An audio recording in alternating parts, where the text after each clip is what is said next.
The yellow ribbon is used worldwide to protest, support troops and missions, and to represent commitment, belief, and hope in soldiers.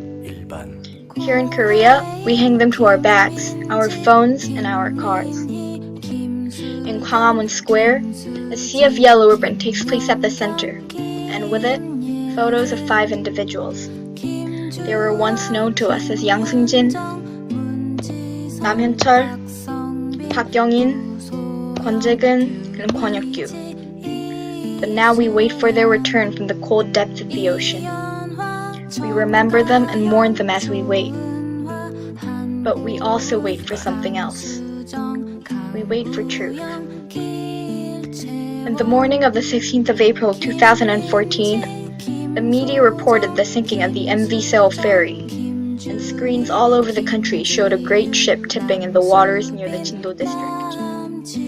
Nevertheless, people were relieved to hear that all the passengers had been successfully rescued. But as the minutes passed, the list of the people missing grew longer and longer as the media apologized for reporting incorrect information. Now, all knew that 174 were alive, and the rest were still in the sinking ship. Even that information was corrected a month after the incident. But later, what most shocked people was the fact that out of the 304 passengers who died, 250 had been students on their way to a field trip. 7 hours after the incident, most of the ship was already under the waves, and this was when the president appeared. And the first thing President Park said was, "They say that all the students are wearing life vests. Is it so hard to find them?" So said the president, who had not been present in a national emergency for the last 7 hours. So said she, who had not been at her post and had not replied to all the contacts made to reach her, because she was in bed.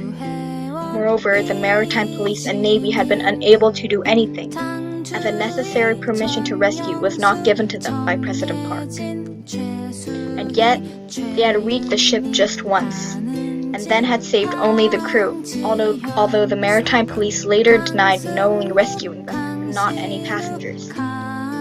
But the location from which the crew was rescued was the steering house, a place where no passengers are permitted. Any survivors were people who had saved themselves, while the Navy did nothing.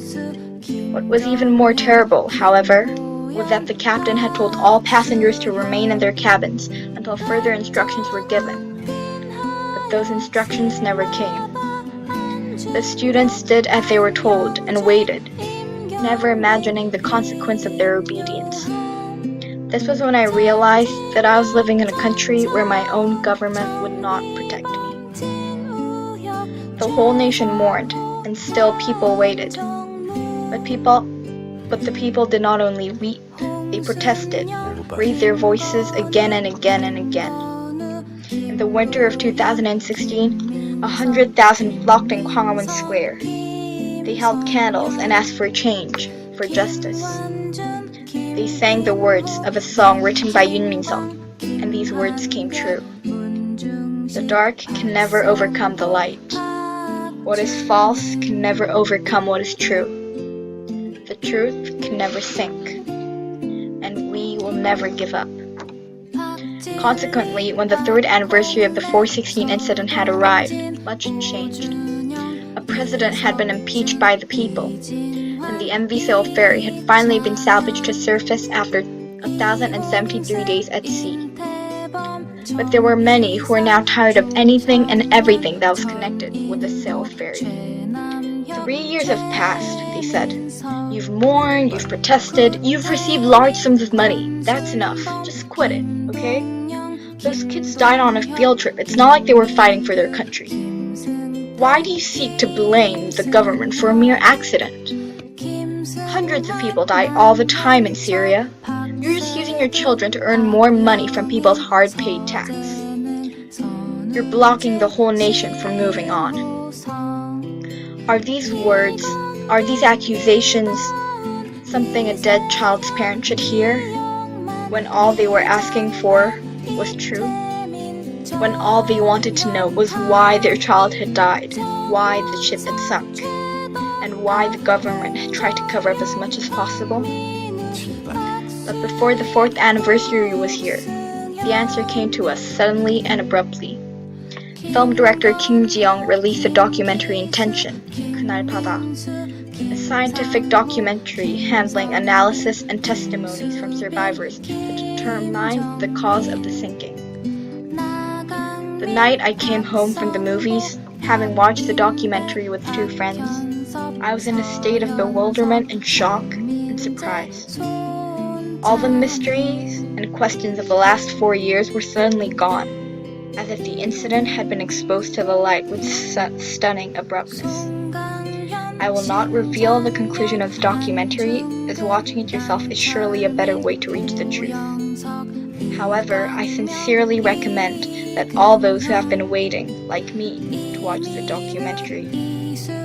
You have been waiting for truth, and you will receive it, if not all of it. With it may come confusion and then even more questions, deeper questions that can finally be asked. To all who hear my plea, I ask that we remember the 416 incident. We must remember so that never again such a tragedy takes place. We must remember so that never again the government does not protect its own people. We must remember so that the next generation grows up to be a different society. We must remember, and one day truth will overcome. The light will banish the dark.